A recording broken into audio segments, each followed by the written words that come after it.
안녕하세요. 한양대학교 병원 가정전문간호사 류미순입니다. 제가 오늘 강의 드릴 내용은 진행된 루게릭병의 가정간호입니다. 저희 한양대학교 병원은 현재 2명의 가정전문간호사가 근무하고 있습니다. 루게릭병의 가정에 방문해서 치료적인 간호를 제공하고 있습니다. 강의 시작하겠습니다. 강의 내용은 1번부터 10번 순대로 강의 드리겠습니다. 첫 번째, 퇴원시 가정 내 준비 물품에 대해서 말씀드리겠습니다. 저희 가정전문간호사는 현재 루게릭병의 3단계, 4단계 정도 진행된 루게릭병의 환자들을 방문하고 있습니다. 그래서 첫 번째, 인공호흡기를 하고 태어나신 분들 같은 경우는 여기 첫 번째 빨간 박스 안에 들어있는 이런 준비물을 있는지 확인하시고 태어나시면 되고요. 두 번째 파란색 박스는 흡인을 해야 될 상황에 필요한 준비 물품이 되겠습니다. 그리고 연두색 박스는 인공호흡기를 하고 있는 상황에서도 호흡곤란이 있는 경우에는 산소 발생기도 가지고 가게 됩니다. 그런 경우에는 산소 포화도 측정기도 가지고 가셔야 되겠습니다. 그리고 여기 주황색 박스에 있는 경우는 위루관을 하시거나 기관지 절개관을 하신 경우에는 주변 피부를 소독을 해야 됩니다. 그래서 소독에 필요한 물품들을 지금 써놓은 상황이고요. 주사기 10cc 같은 경우는 기관지 절개관이나 위루관을 풍선 타입으로 하신 경우에는 중간중간 공기 양을 확인하셔서 주입을 해야 되는 경우에 필요한 주사기가 되겠습니다. 그리고 보라색 박스는 그 외에 필요한 물품을 정리해 놓은 거고요. 루게릭은 병이 진행될수록 구마비가 와서 의사소통하기가 힘든 경우가 있습니다. 그러한 경우에는 의사소통기구 글자판이나 종벨 등을 이용을 해서 의사소통을 하게 됩니다. 혈압계, 체온계는 기본적으로 다 구비를 하셔야 되고요. 위루관을 하신 경우에는 보통 상품화된 경관 유동식을 처방받아서 가게 됩니다. 그리고 집안에서 사용한 물품을 소독하는 경우에 추가적으로 자비 소독용 냄비도 필요하게 되고요. 와상 상태의 환자분 같은 경우는 욕창 예방을 위해서 공기 매트, 저희가 흔히 에어 매트리스라고 말씀드리는 공기 매트가 필요하게 되겠습니다. 위에 말씀드렸던 여러가지 물품을 이렇게 물품 정리대를 이용을 해서 한쪽에 정리를 해 두시면 사용하실 때 편하게 사용하실 수 있습니다. 그래서 흡인을 하시는 경우에는 흡인기가 있어야 되고, 흡인 전후로 생리식염수를 따라 놓을 수 있는 석션 세트라고 표현을 했던 소독통 2개 정도가 필요하게 되고요. 그리고 가래를 뽑을 때 필요한 생리식염수, 염화나트륨액이라고도 표현을 하고, 상품명에 따라서 크린조, 크린투어 여러가지 상품명이 있습니다. 그리고 옆에 보는 멸균 증류수는 인공호흡기를 가지고 태어나신 환자분들의 경우에는 호흡기 내에 장착된 가습통을 증류수로 채워주셔야 됩니다. 그래서 멸균 증류수가 필요하게 됩니다. 두 번째, 흡인 방법에 대해서 설명드리겠습니다. 흡인에 필요한 준비 물품은 여기에 써 있는 대로고요. 보통 흡인 카테터는 12번에서 14번을 선택하시면 되겠습니다. 흡인 방법을 말씀드리겠습니다. 환자를 간호하기 전에는 항상 먼저 손을 씻으셔야 됩니다. 그리고 의식이 있는 환자에게는 흡인할 것을 먼저 설명드리고, 의식이 있는 환자는 상체를 30도 정도 세우고, 의식이 없는 무의식 환자는 옆으로 누운 자세를 취하십니다. 그리고 소독통에 생리식염수를 먼저 따라 놓습니다. 오른손에 소독 장갑을 끼고 흡인 카테터를 잡고 부드럽게 돌려가면서 흡인을 하시면 됩니다. 그리고 기계를 작동하기 전에는 기계의 기능 여부를 항상 확인을 하십니다. 기관지 절개관을 하고 태어나신 경우에는 기관지 절개관을 통해서 흡인을 하게 됩니다. 이런 경우는 흡인 카테터를 조심스럽게 삽입을 하시는데 저항이 느껴질 때까지 삽입하시고 저항이 느껴지는 지점에서 튜브를 뒤로 살짝 뺍니다. 그렇게 해서 흡인을 부드럽게 돌려가면서 하시면 되고, 구강 흡인 시에는 한쪽으로 삽입을 하시고 코, 비강으로 흡인하실 때는 코에서 귓볼까지의 길이를 측정하신 다음에 그 길이만큼 삽입하시고 흡인을 하시면 되겠습니다. 왼손 엄지로 Y자형 연결관의 한쪽을 막고 카테터를 돌려가면서 15초 이내로 흡인을 하도록 합니다. 그리고 흡인을 마친 뒤에는 생리식염수를 통과시켜서 카테터를 씻혀서 흡인통, 분비물 모아지는 통으로 이동을 시키게 되겠습니다. 이렇게 3 내지 5회 반복을 해서 가래를 제거하시고요. 흡인의 시작과 끝은 5분을 경과하지 않도록 합니다. 그림에서 보는 것처럼 여기 첫 번째는 기관지 절개관을 하신 경우에 흡인을 하는 사진을 보여주고 있고요. 두 번째는 침 분비량이 많아서 침이 흘러내릴 경우에 침 흡인기를 이용을 해서 입에 물고 계신 사진이 되겠습니다. 요 밑에 그림은 흡인기의 종류인데, 첫 번째는 휴대용 흡인기로 침이나 묽은 가래를 간편하게 휴대용으로 뺄 수 있는 휴대용 흡인기이고요. 휴대용 흡인기 같은 경우는 진한 가래는 뺄 수 없습니다. 묽은 침 정도만 가능하다고 보시면 됩니다. 그리고 두 번째는 보통 가정에서 많이 사용하고 계시는 일반적인 흡인기의 형태를 보여드리고 있습니다. 그리고 세 번째는 집에 정전이 됐을 경우에 충전식 흡인기를 보여드리고 있습니다. 집에 정전이 됐을 때 흡인기는 코드를 꽂아서 사용하기 때문에 충전용이 아닌 일반 흡인기는 정전이 되면 사용을 할 수 없습니다. 그런 경우에 외부 배터리나 인공호흡기에서 대여를 해주는 MPS 200이라고 쓰여져 있는 이런 배터리를 이용을 하셔서 이쪽에 코드를 꽂고 정전된 시간 동안 흡인을 하시면 되겠습니다. 기관지 절개관 관리에 대해서 말씀드리겠습니다. 기관지 절개관은 환자가 상기도를 통하지 않고 직접 공기를 기도를 통해서 숨을 쉴 수 있도록 하는 시술을 의미합니다. 저희 병원에서 현재 사용하고 있는 기관지 절개관 튜브의 종류입니다. 첫 번째는 가장 단순한 기관지 절개관으로 교환 시에 쉽게 교환을 할 수 있지만 단점은 공기가 너무 잘 빠집니다. 그래서 인공호흡기에 의존도가 높으신 분들은 사용하기 힘드시고, 바람이 잘 빠져서 불편하신 경우에는 요 밑에 그림에 PR 타입의 튜브를 사용하시면 됩니다. 그리고 침 사례가 자주 걸리시는 분들 같은 경우는 튜브 옆쪽에 흡인줄이 하나 더 위치한 요런 튜브를 사용을 하시게 되겠습니다.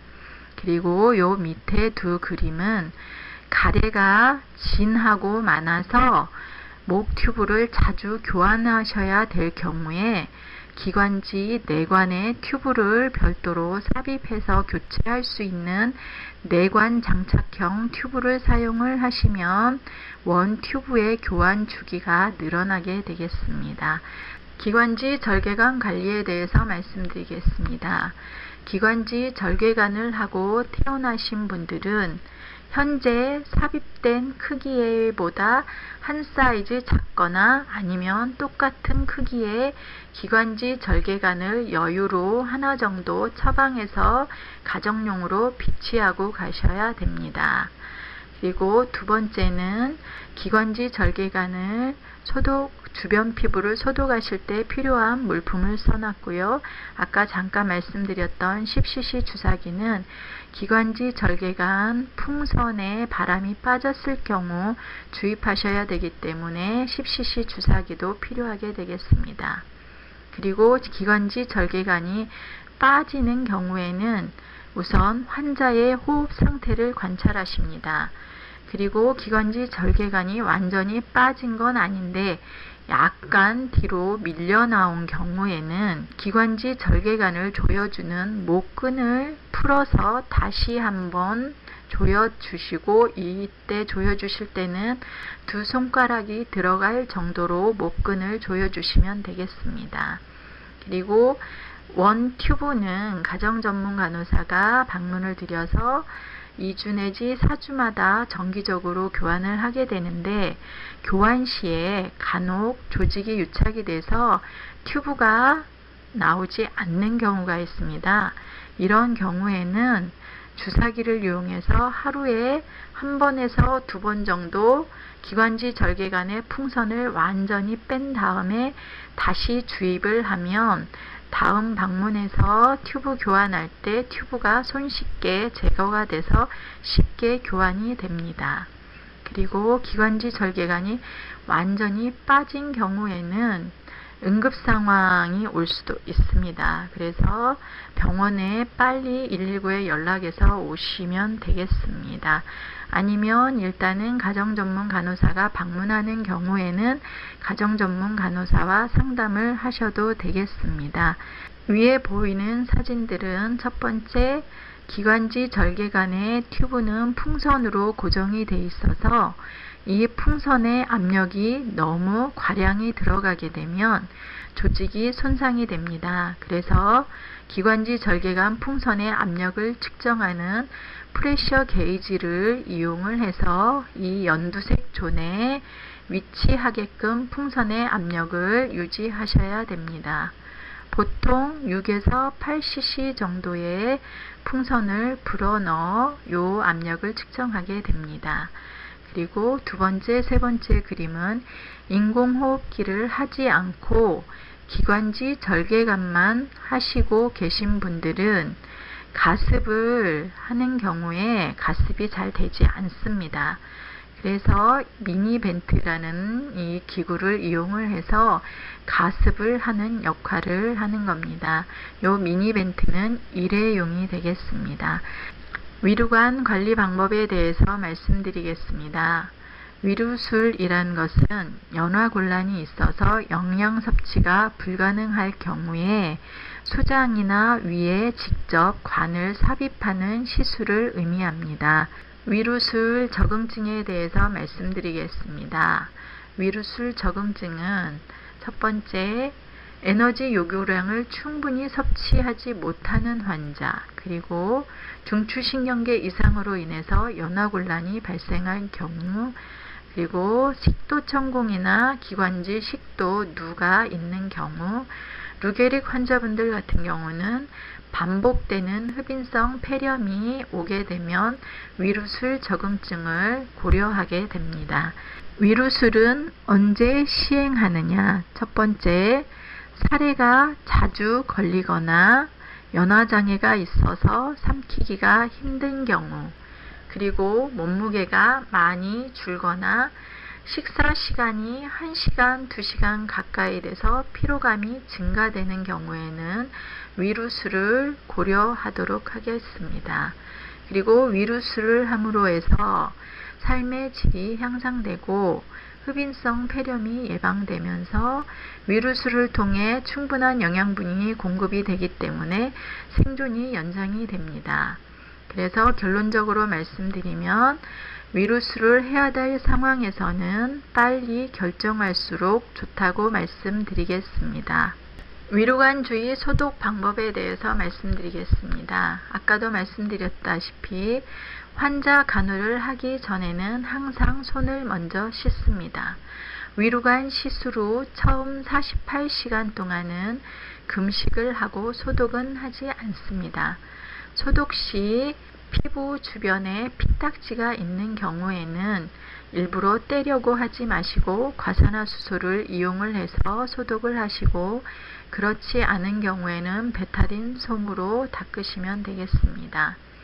삽입된 부분에 발적이나 압통, 부종, 농성, 물질 배액 등의 감염 증상이 있는지를 확인하시고, 위액이나 음식물에 누출이 있는지도 관찰하셔야 됩니다.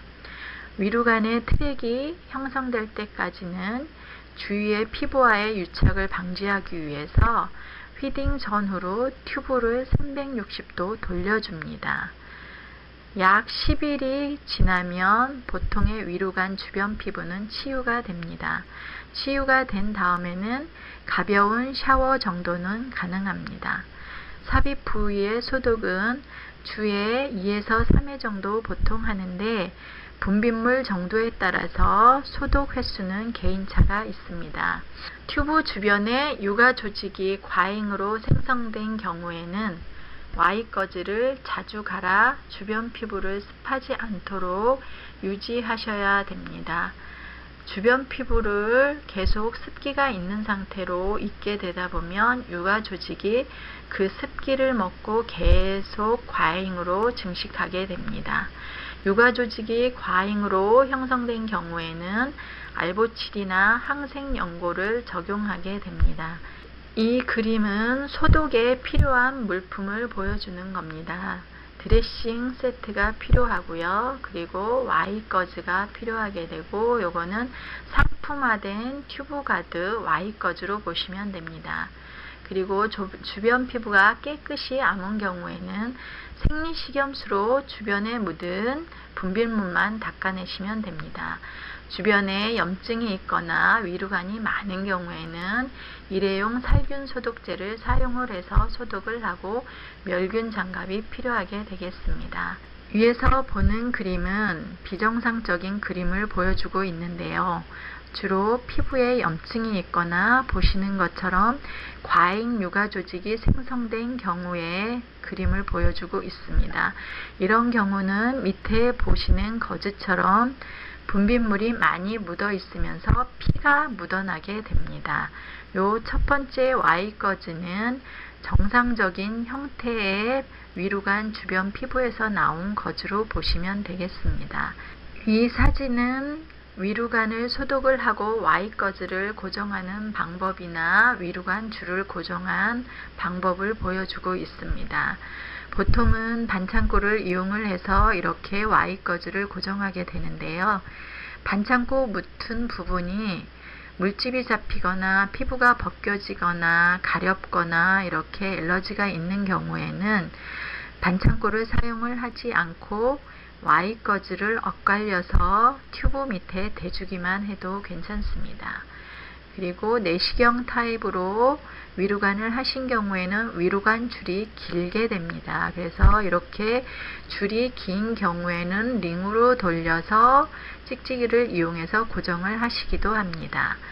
요 밑에 그림은 과잉 유가 조직이 많아서 Y거즈로 분비물이 충분히 흡수되지 않을 경우에는 욕창에 적용하는 메디폼을 적용을 해서 분비물을 흡수를 하게 됩니다.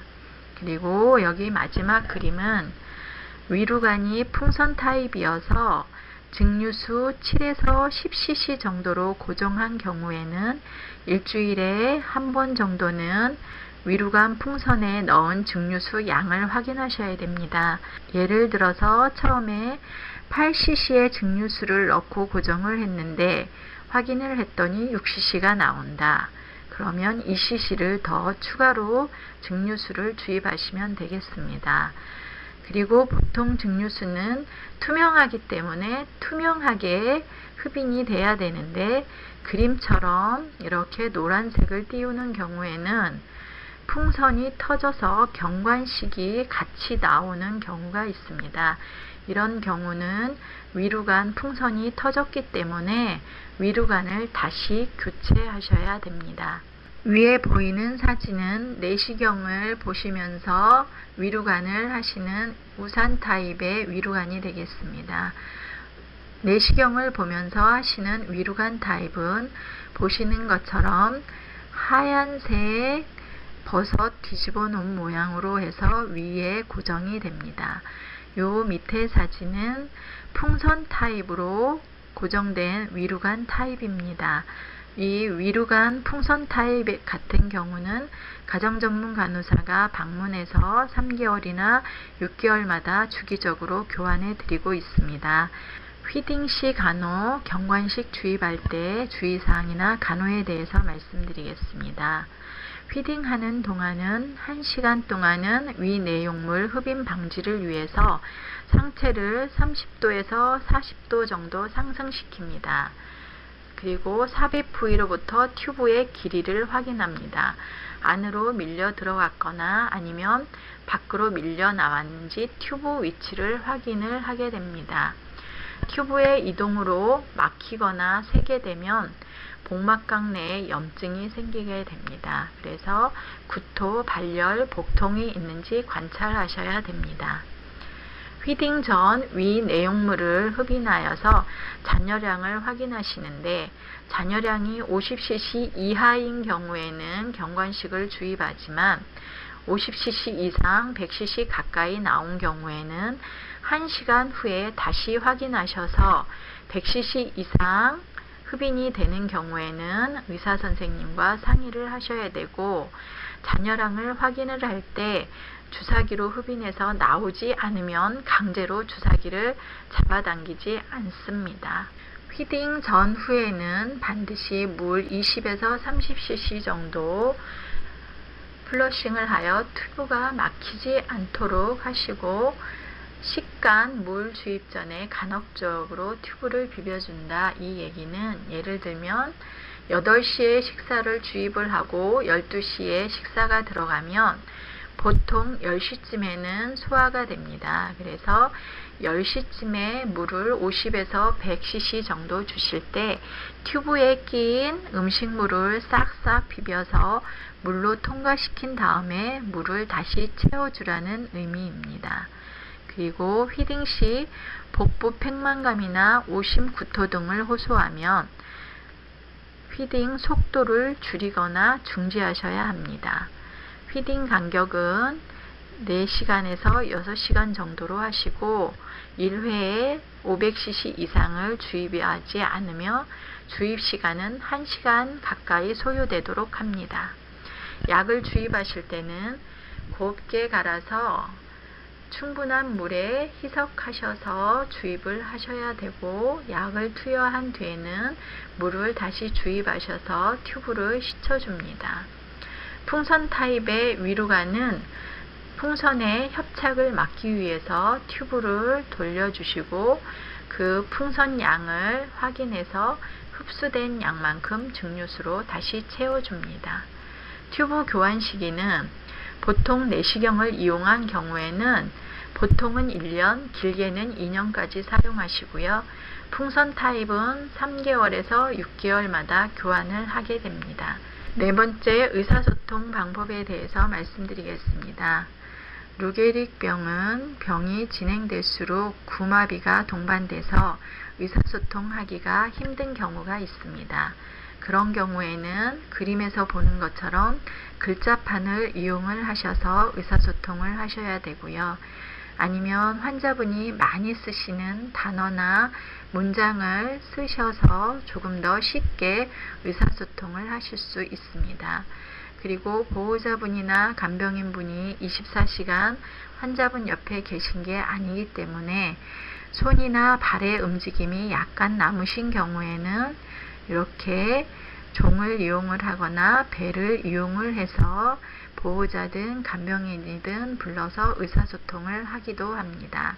이 사진은 안구마우스를 이용을 해서 의사소통을 하는 경우입니다. 안구마우스를 이용을 해서 자판으로 글자를 쳐서 소통을 하기도 하고 음성 파일로 전환하여 음성으로 의사소통을 하기도 합니다. 그래서 이분 같은 경우는 안구마우스를 이용을 해서 SNS로 모든 대화를 다 하시고 이렇게 책까지 쓰신 경우도 있습니다. 다음은 인공호흡기 관리에 대해서 말씀드리겠습니다. 인공호흡기 적용 시기는 특별한 자세에서 증상이 있거나 휴식 시에도 호흡곤란이 있을 때, 그리고 이산화탄소 수준이 45에서 50의 압력으로 증가되었을 경우에, 그리고 밤에 특히 저환기가 있어서 호흡곤란을 호소하는 경우에, 그리고 폐활량 검사가 정상보다 50% 이하로 감소되었을 때는 인공호흡기 적용을 고려하게 되겠습니다. 인공호흡기는 코와 입을 막아서 구강 마스크로 적용하는 경우도 있고, 코와 입을 다 막아서 너무 답답해 하시는 경우에는 비강으로만 적용하는 경우도 있습니다. 그리고 기관지 절개관을 하신 분들은 기관지 절개관을 통해서 인공호흡기를 적용하게 되겠습니다. 가정 내 인공호흡기에는 사진에서 보는 것처럼 많은 종류의 인공호흡기가 있습니다. 인공호흡기 경보 시 대처 방법에 대해서 설명드리겠습니다. 첫 번째, 고압경보 하이프레셔가 울리는 경우에는 분비물, 즉 가래가 증가했을 때 울리게 됩니다. 그래서 흡인을 자주 시행하셔야 되고요. 보통 인공호흡기는 여러 개의 회로로 구성이 됩니다. 그 회로가 꼬였거나 눌렸을 경우에는 고압경보가 울리게 됩니다. 그리고 환자의 불안 정도가 심한 경우에도 고압경보가 울리게 됩니다.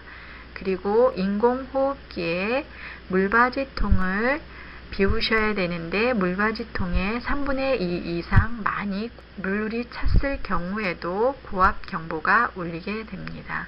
저압경보가 울리는 경우에 대해 말씀드리겠습니다. 첫 번째, 인공호흡기의 여러 회로로 구성된 부분의 한쪽이 분리가 되었을 경우에도 저압경보가 울리고요. 인공호흡기의 워터트랩, 즉 물바지통이 열렸을 경우에도 저압경보가 울리게 됩니다.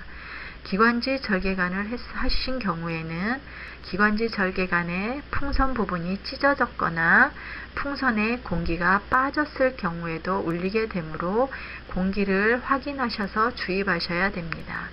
기관지 절개관이 빠진 경우에도 저압경보가 울리게 됩니다. 세 번째, 전원경보는 호흡기가 작동하지 않았을 경우에는 119와 호흡기 회사에 연락하셔야 되고, 반드시 119가 오기 전까지는 엠부 백잉을 하셔야 됩니다.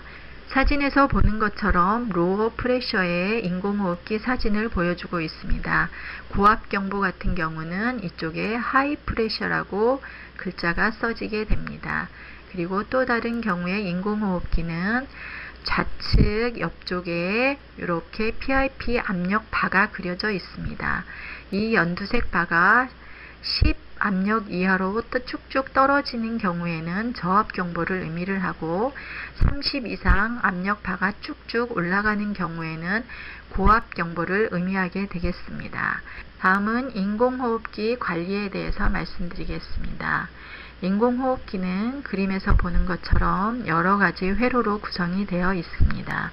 그래서 여기 빨간 뚜껑이 있는 호기구는 항상 열려 있는지 확인을 하셔야 되고, 여기 물바지통 워터트랩은 물이 3분의 2 이상 차면 왼쪽으로 돌려서 물이 빠지도록 하고, 제거 후에는 다시 오른쪽으로 꼭 잠가 두셔야 되고요. 이게 열렸을 경우에 저압경보가 울리게 됩니다.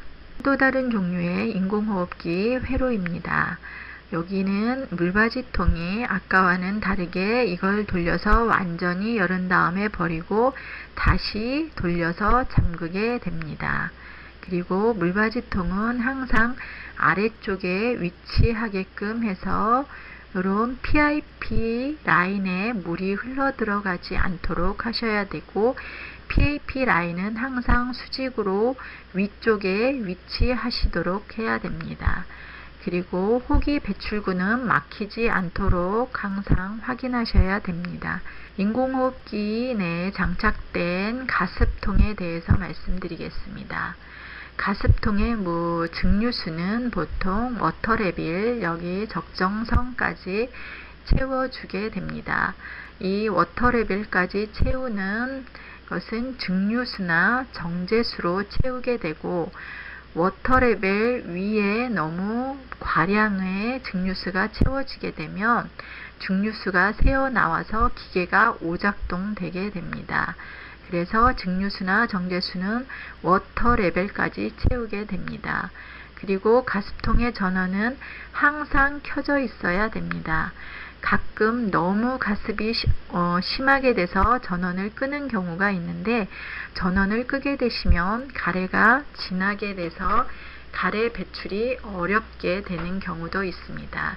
그래서 가래 물기 정도에 따라서 가습통의 온도를 조절하시면 되겠습니다. 그리고 여기 가습통은 버튼을 길게 눌러서 전원을 켜시고 온도를 여기로 조절하게 되겠습니다. 가습기가 이상이 있으면 여기에 붉은색 램프가 켜지게 됩니다. 이제까지 말씀드렸던 인공호흡기 관리에 대해서 간단히 요약하게 되겠습니다. 인공호흡기는 보통 인공호흡기 회사 간호사분들이 한 달에 한 번씩 방문해서 호흡기를 관리해 주고 계십니다. 그래서 썰킷 인공호흡기 회로는 보통 한 달에 한 번 정도 교체를 하게 됩니다. 그리고 썰킷 내의 응추수 관리는 물받이통은 환자보다 항상 아래쪽에 수직으로 위치하도록 하시게 되고, 그리고 썰킷에 과도하게 고이지 않도록 합니다. 모든 환자는 인공호흡기 회로 세트를 한 세트는 꼭 구비하시고 응급상황에 대비를 하셔야 됩니다. 그리고 필터는 박테리아 필터는 일주일에 한 번 정도 교체를 권장하고, 에어 인렛 필터는 2주에 1회 물세척으로 하시고 건조시킨 후에 재사용하게 됩니다. 가습통의 챔버 증류수 교체는 하루에 한 번 정도는 완전히 비우고 다시 채워주십니다. 그리고 워터레벨까지 채우는 다시 말씀드리겠습니다. 가습통은 반드시 멸균 증류수나 정제수를 채워주시고, 다시 한번 말씀드리지만 워터레벨 수준을 초과하지 않도록 주의하셔야 됩니다. 호흡기에 의존성이 큰 환자는 반드시 환자 가까이에 엠브백을 구비해서 응급상황에 엠브백잉을 하셔야 됩니다. 기침 유발기 사용에 대해서 말씀드리겠습니다. 기침 유발기는 호흡 근육이 약화되어서 기침을 못하거나 효율적으로 가래를 배출하지 못하는 경우에 사용을 하게 되고요. 기침을 유발해서 기도 내 가래를 배출하게 도와주는 기계가 되겠습니다. 기침 유발기 금기증은 수포성 폐기종이 있거나 기흉이 있거나 최근 압력 상해가 있는 분들은 사용을 못하십니다. 그리고 부정맥이나 심부전이 있는 경우에는 산소포화도나 활력 중훈을 모니터링을 하면서 적용을 하게 되겠습니다. 기침 유발기는 연속적으로 4 내지 6회의 기침 주기로 하시고 20 내지 30초 정도 휴식기를 갖고 4 내지 6회 연속적으로 사용하시면 되겠습니다. 기침 유발기는 첫 번째 그림에서 보는 것처럼 수동으로 손으로 이쪽 저쪽 해서 하는 수동이 있고요. 옆에는 자동 기침 유발기인데 세팅을 해 놓은 대로 적용을 하면 되겠습니다. 기침 유발기는 입원하셔서 기침 유발기 처방전을 받고 적용을 하신 다음에 퇴원하시고 사용하시게 되겠습니다. 가정 내 사용한 물품 소독 방법에 대해서 말씀드리겠습니다.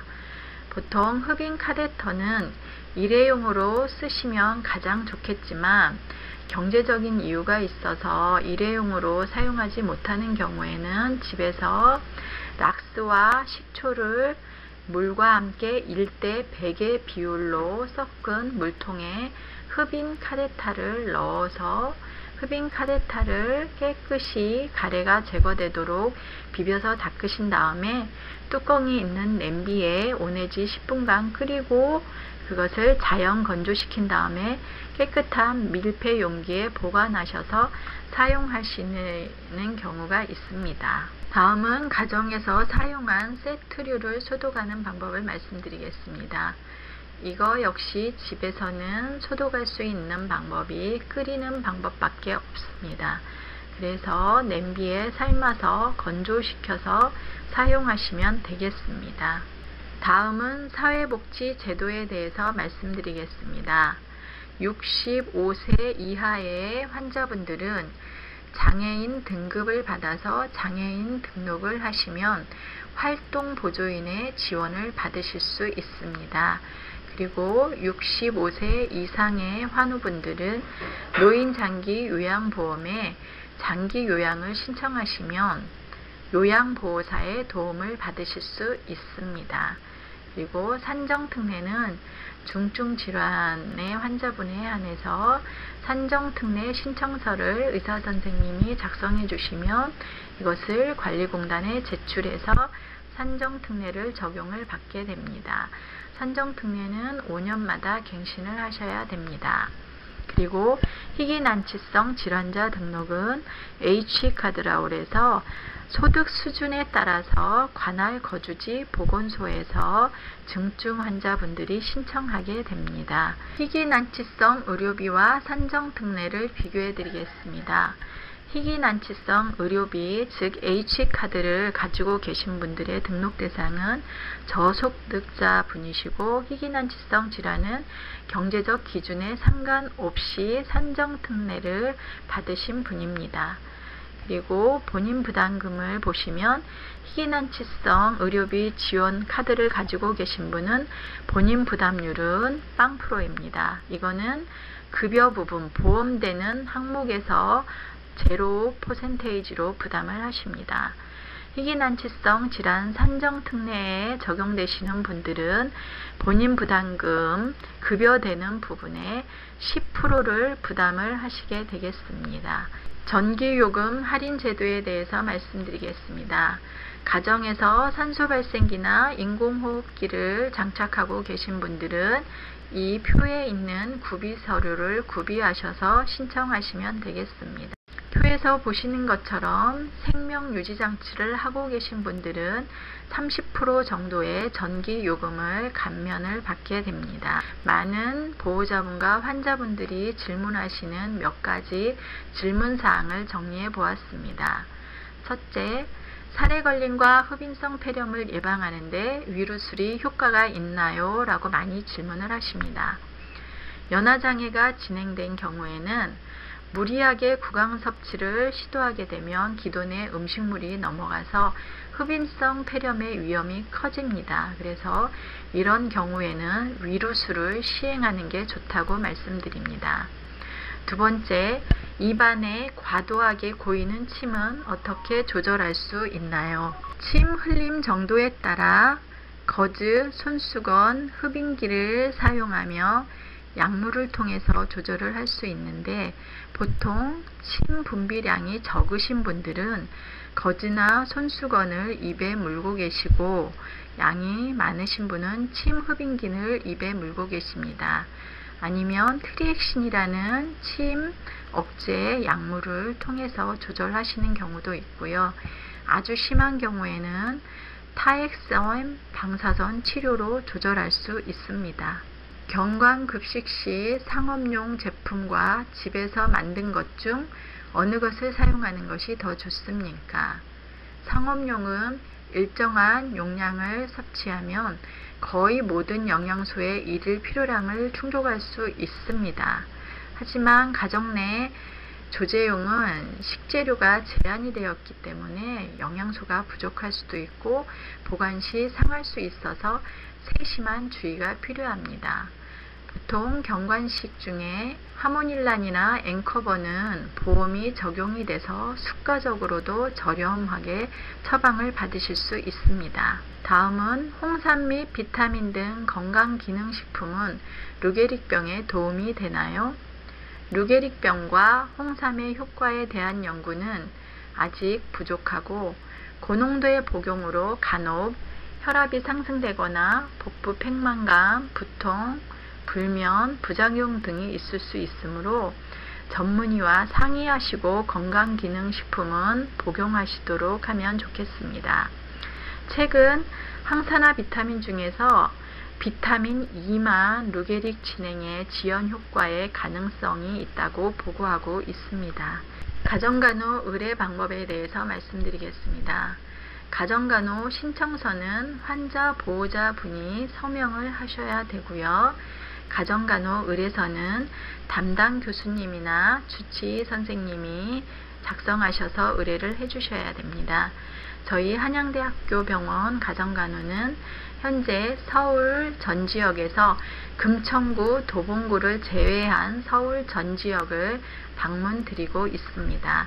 보호자분이 서명하시는 가정간호 신청서의 내용을 보여주고 있습니다.